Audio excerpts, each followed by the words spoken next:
Thanks, Yannick. Thank you. I think that, living in Finland can also give you, or at least pose one of the questions which we ask ourselves very, very often, and that is, why hasn't Israel really succeeded in creating its own multinational companies?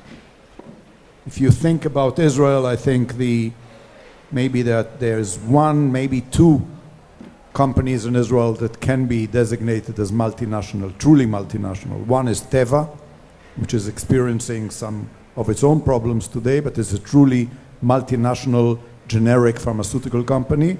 The other one, to a lesser extent, is Delta, which has become pretty multinational. We have other companies that manufacture outside, Nilit and many others. But one of the questions which intrigues me very much is, how could a country like Finland, which is about the size of Israel, same size I think. How many people are there in Finland? 5 million.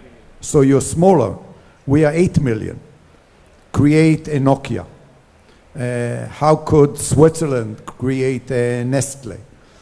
How could the Netherlands create, Unilever? And, why? Is there something in the Israeli culture, among other things, the will to exit quickly rather than to build from the ground up a multinational company? So if any of you want to touch on that, especially you, that would be very interesting. The next speaker has a shorter and easier name to pronounce. That's Ron Gura, who is the director, head of eBay Israel Innovation Center, eBay. Ron, you get the yellow one. Yellow one's better. Good to be back in DLD. Good morning, everyone. So my name is Ron. I joined eBay about 2 years ago as a result of an acquisition of a company I founded called the Gift Project. And eBay has been very acquisitive in Israel, and pretty much, like my colleagues here said, that's a pretty common way for multinationals to penetrate this country. So we had the shopping.com acquisition, which transitioned into our big structured data center of excellence up in Netanya, which we have approximately 200 people at.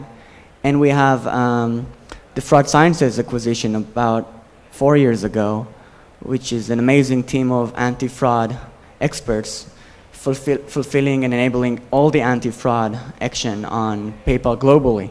And we have a smaller team back in Tel Aviv, which I head, which is the Israel Innovation Center. It's a small self-contained unit, entirely off-platform, and supposed to check what's new and do rapid prototyping for eBay. And I think that's a very interesting angle of how big companies or multinationals in general can test things. And I think the notion of putting that innovation center offshore, specifically outside of the US, is entirely untrivial. But I'll stop here with eBay, and I want to tackle that last question. I think there's a lot have been said about the startup culture in Israel, and if we exit too quickly. And talking about these multinationals penetrating through M&A kind of brings that up again. Because behind any of those M&A, there's 1 or 2 or 3 entrepreneurs that sold their company. And the question is always, why or what if? So I think maybe Finland is the big caveat here.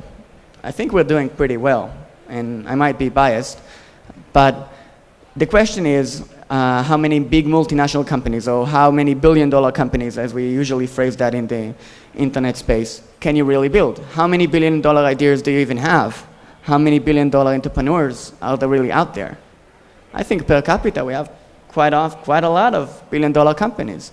And to add to the interesting list you've mentioned, we have Conduit and Iron Source, and we have Wix, and we have Checkpoint, and Fiverr and Amdocs, and a lot of interesting companies that are doing really well globally with a headquarter and local founding team based out of Israel. And I think that's totally untrivial in the situation we have.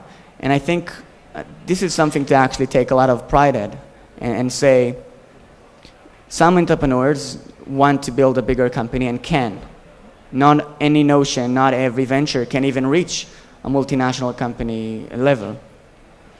eBay is mostly known as an auction company for some of you from 17, 18 years ago, but the truth is today, less than 30% of what's going on eBay is on web and around bidding, and mostly it's buy it now, buy it new. And the focus on innovating and keep giving the customer what he wants, where he wants, how he wants it, especially through mobile, is I think a big focus for everyone here. And the question is, how come Israel was able to establish itself as that place, that center of innovation? Is it just the can-do culture? Is it just the army experience my colleague talked about? And I'll finish with one, the quick intro with one highlight on the army. A lot has been said about how much young entrepreneurs are gaining from serving in the army. Or basically how when you're hiring a 21 years old engineer, you're actually getting someone with 2 to 3 years of experience.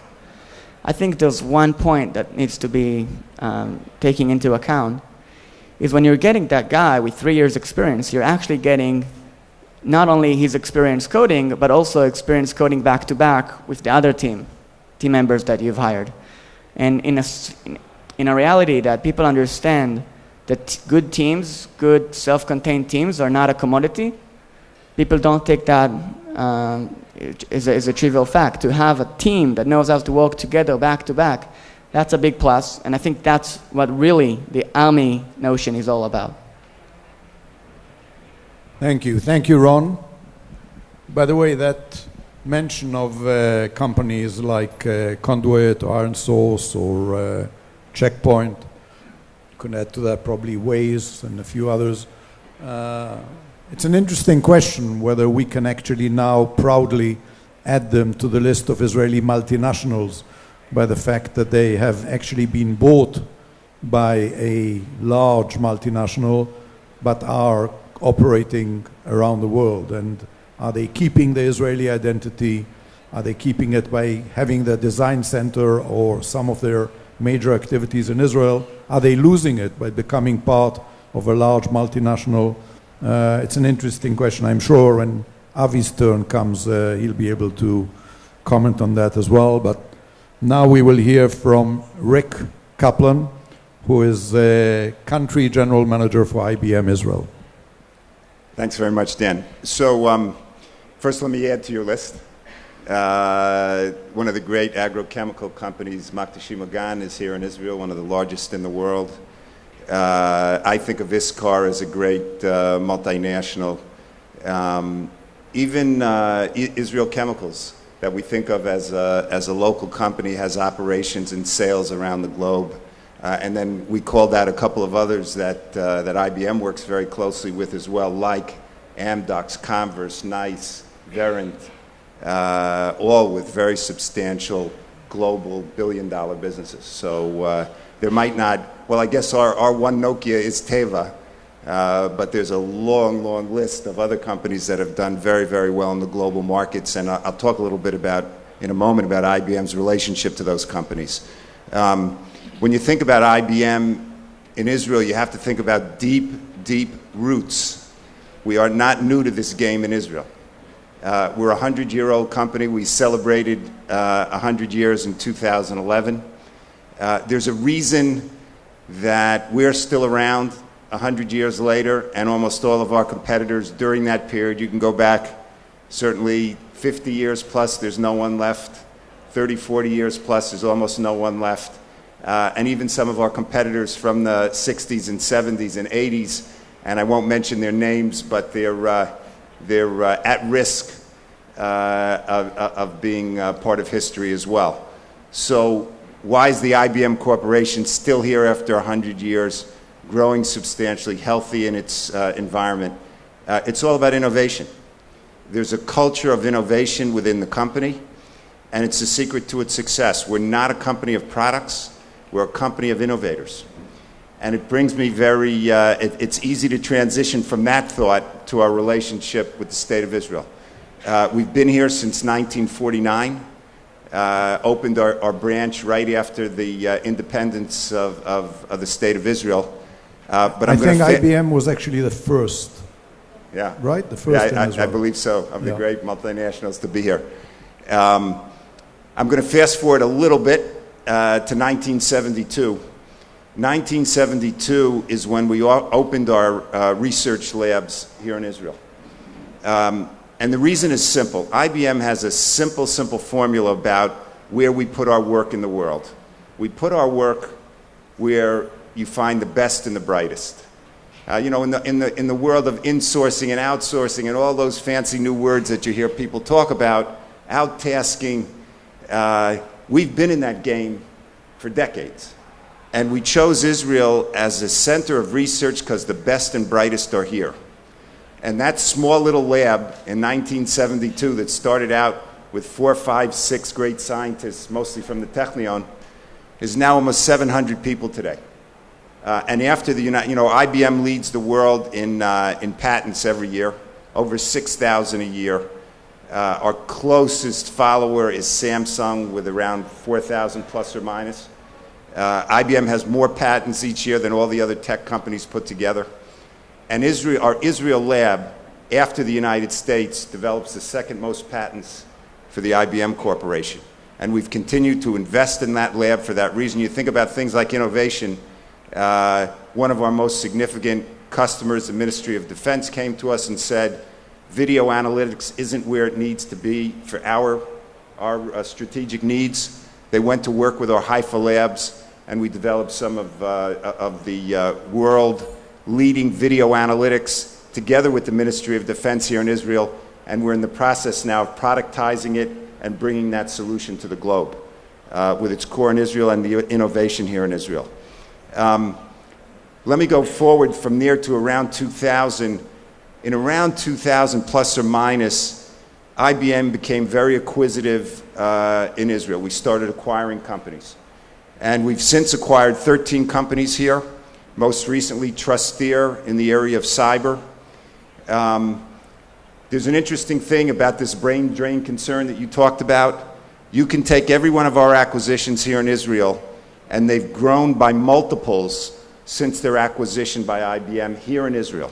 We have never moved any of those companies out of Israel, and to the benefit of the companies and to IBM, everyone has grown substantially. And Trusteer, leaders in cybersecurity, which we just acquired in the last couple of months, we're already out in the market in Israel hiring.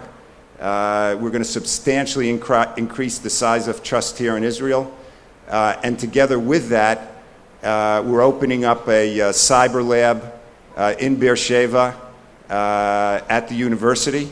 And Israel will become the center of cyber development for IBM.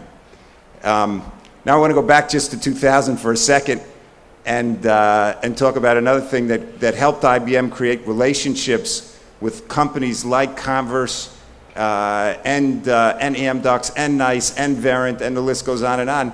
We created something called our Global Technology Unit, and we're fortunate to have here Gabi Tal in the audience. Gabi was really one of the founding fathers of our GTU, and the purpose of the Global Technology Unit in IBM is to form relationships at a very early stage with companies, to work with them on their technology development, and then to help to bring them to the world. One of the things IBM can do for an Israeli company is take them from local markets and help build their capabilities globally. And it's a win-win for us, because when we take those companies to the world, we build around their solutions, and then we go together to our major clients in the world together with Israeli companies. So our relationship, for example, with Amdocs goes back to its startup days, and we formed a very deep relationship with them over the years. So that's, I think, a fair synopsis of where we are here in Israel. Again, a company with very deep roots. We've been here for a long time, and we're going to be here for a long time. Thank you. Thank you very much, Rick. You at least solved one mystery for me. I mean, for years I was brought up to believe that IBM stood for International Business Machines. I now realize it really stands for Israel Better Minds, right? Right, okay. You can pass on that message to headquarters. Yeah, we can, I think Avi can also help you design a logo for that, right? Okay, our next speaker is Avi Hasson, who is the chief scientist for the Ministry of the Economy, which is, I think, an encompassing name for industry, trade, commerce, and the economy. You know, I know that somebody once told me that the world's three most common lies are: the check is in the mail, some of my best friends are Jews, and I'm from the government and I'm here to help you.